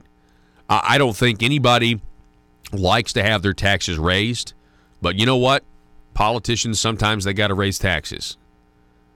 Or sometimes, let me say that. No, hang on. Sometimes they do raise taxes. Okay, I can accept that. I disagree with it, but sometimes they do. And I can accept that. But not if you don't play by the rules, I don't. Not if you're not doing it fairly. And the process down there are rules to the process, right? And they don't follow those rules. If this was a conservative trying to do this and it was actually a conservative thing that if they had a bill that actually shrunk the size of government, there's no way they would allow this to be bypassed. They've said, no, Amendment 19, we've got to stick to the rules, sir. Just like a financial impact statement. If you're a conservative and you want to actually do something that's meaningful, you better have a financial impact statement and you better have it that it's current. But if you're the President Pro Temp of the Senate and you're the governor's nephew, you can go and get your bill passed with no accurate financial impact statement that's available to the public. After a weekend's worth of work, we worked all weekend. I can bore you with the numbers if you want, but I don't want to do that here. The committee, we worked all weekend on this. I'm telling you right now, it's like their backs are all sore. I mean, their arms are sore, really. They're patting themselves on the back so hard, so forcefully. Folks, we're going to continue covering this. We're going to tell you the good things when they happen. We're going to tell you the okay things. We'll tell you the bad things, too. If you're interested in measurably reducing the size and scope of government, if you're interested in the economic freedom filter, does it increase government? Does it increase dependency on government? Does it spend money we don't have? If it's yes to any of those three things, it's an easy no vote, right? Just duct tape that no button on your desk. Just duct tape it down. Just with this group, you could do that pretty much, and for the most part, you'd have a great scorecard. At this point, we're going to take a break. Russellville-based firearms manufacturer Omega are making clones of the most notable German firearms in the world. These delayed rotor-lock firearms have been and are currently used by law enforcement and military worldwide. At Omega, they manufacture their guns right here in Arkansas and produce the best reproduction in the marketplace that comes with a complete 5-year warranty. At Omega, they take firearm manufacturing seriously and offer discounts to active and retired law enforcement. Whether you're using Omega firearms to defend the public, defend your family, or for target practice, Omega has your back. For pricing, go to omega-guns.com. That's omega-guns.com. Are you a conservative-minded young person and want to let the world know about it? Are you tired of rolling your eyes as your professor regurgitates progressive, PC, neo-Marxist nonsense? Then you should interview on Conduit News Radio's Young Conservative segment and tell us about why you believe the way you do. Tell us how you came to be a conservative and what are your views on government. Now, if you're worried that your neo-Marxist professor may also be a right-wing talk radio listening masochist, then names can be changed to protect the innocent. It's the Conduit News Radio Conservative Future segment. To be interviewed, call 870-275-9799. That's 870-275-9799. If you're like me, you believe that small business is the heart of Arkansas's economic engine, and it should be viewed that way by the politicians in Little Rock.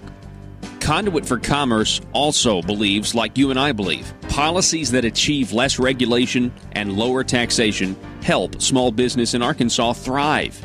Other policies like small, constitutionally consistent government and reducing citizen dependency on government keeps it from growing and expanding its influence on our daily lives. Conduit for Commerce works every day to educate the general public and legislators on these important priorities in the name of Arkansas small business. By the way, contributions to Conduit for Commerce are tax deductible. Log on now to conduitforcommerce.org and click on Contact Us on the right side of the page. That's conduitforcommerce.org. Go there now and learn the facts on protecting small business in Arkansas.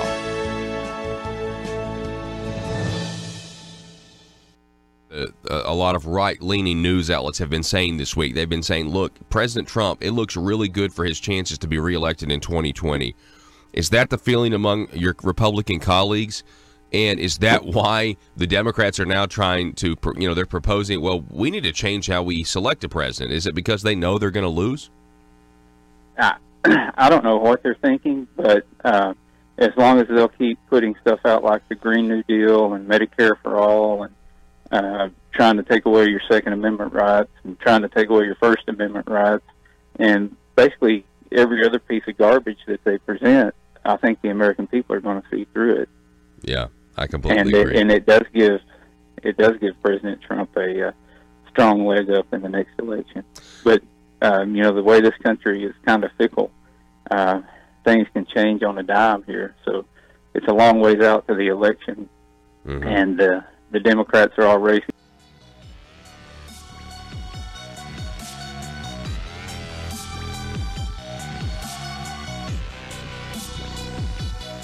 Need your daily news fix? Don't forget to tune in to Conduit News Radio with Paul Harrell. All right, ladies and gentlemen, welcome back to the program. Thanks so much for being with us. There's a journalist out there. He's an honest liberal guy. But I think he tries to get the facts right. His name is Glenn Greenwald, and he is out there saying that he was on the news channel Democracy Now, and he's a journalist. Journalist Glenn Greenwald compares reckoning the Mueller report conclusions to learning that there were actually no Iraqi WMDs in 2003. Quote, "It's time to face the truth. The media got the story wrong. All this time, there was no evidence for it. It was just a conspiracy theory." Greenwald says the Mueller report concludes the saddest media spectacle I've ever seen. What makes it even sadder is to watch all the people who vested their journalistic credibility into what proved to be a complete and total fraud and scam. People want Pulitzers for this garbage.